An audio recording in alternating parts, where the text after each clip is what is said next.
Yan mga boss, dahil may tumawag po mga bossing ko na boss ko. Share ko daw po mga bossing ko dahil bukod sa pagpayat ko, mas bagay daw sa akin. At ano daw yung aking ginagamit. Syempre mga bossing ko, kasi parang iba daw yung aura ko. Parang ang layo daw ng depresya noon at ngayon mga bossing. Pero syempre mga bossing ko, gaya na nabanggit ko nga sa inyo, itong ating Joelyn Beauty product mga bossing. Yan po siya, Joelyn Beauty product. Nako mga boss, nakailang ganyan na ako. Nakailang ubos na ako niyan. Ito nga may isa pang maliit. Yan. Hindi ko tinatantanan niya hanggat hindi nasasaid mga boss. Ayan, ito ang aking ginagamit. Hindi kasi ako, nakalipas na araw, hindi ako kaagad na nakapag-video mga boss. Hindi ko ginagawa mga boss. Ito pa mga bossing ko, yung beauty product ng aking anak na si Joelyn. Tinutuloy-tuloy ko lang. Kung mapapasin nyo, diba, sa makikita nyo naman yung mga video ko, ang dami kong mga pinagdaanan ng tagihawat. At saka, pag ngayon, nagkakaroon pa naman ako ng dalaw, yan, nagkakaroon ako dito ng pimples. Pero, matulin siya natutuyo. Dahil nga po, dito sa Joelyn Beauty product. Ito yung nakawalan ng tagihawat ko, kaya parang sobrang masayang-masaya ako, pati si Joelyn. Ang dami rin tagihawat noon dati, mga bossing. Ito po yung nakaalis.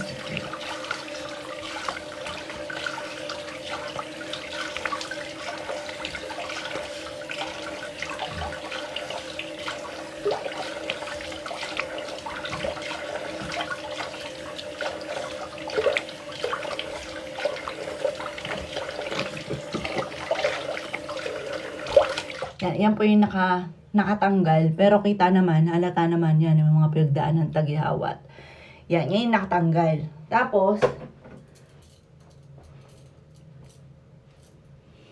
yan, titirahin natin ng toner. Yan. Faded na. Nakailang, ano na ako. Napakadami ko ng mga naubos, mga boss, na set na rejuve. Yan. Konti lang naman ang lagay po dito. Konti lang. Yan. Oh. Ayan. Tsaka yung sa amin, mild lang po siya. Wala siyang aroy sa mukha kapag nagpahid ka ng ganito. Yan, wala siyang aroy. Kasi yung iba, masyadong masakit, mahapde. Eto, wala. Kahit pa ulit-ulitin nyo yan. Yan, teka, baka tayo biglang mahubaran dito. Yan. Pagtapos, meron syempre tayo night cream at day cream. Dito tayo sa day cream, yung may sunblock. Tapos sa gabi, yun naman yung isa. Yan. Kakaririn ko ng pagbibideo. Pero everyday, nagaganto ako mga boss. Everyday. Hindi ko lang siya nabibideo. Yan. Kaso nga lang, yung rejuve namin, yung set na ganito, sold out na. Next week pa meron. Yan. Pero yung aming sabon, kaya minsan din ako nagagamit ng mga filter. Kasi, yung sobrang puti na. Kagaya nito. Ito yung 10 times whitening by 1 take 155 pesos. Tapos, ito naman, 100 pesos yung Kojic soap natin, mga boss. Yan.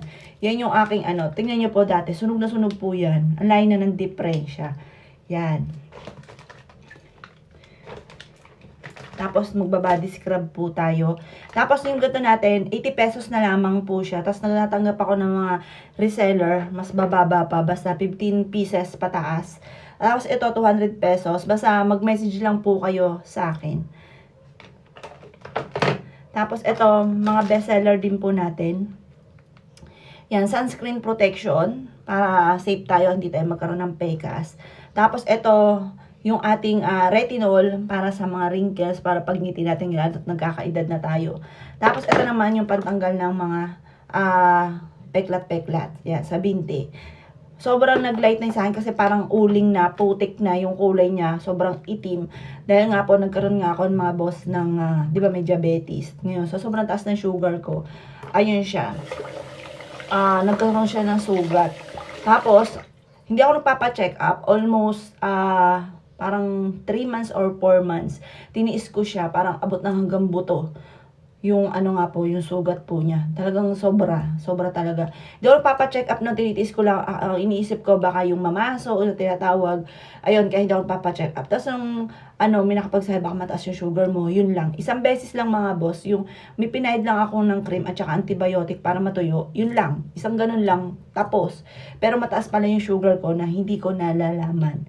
Ayan, kaya ito pa mga boss, avail na po kayo ng ating Jovelyn Cutis Gatas. Meron tayong yellow basket po dyan.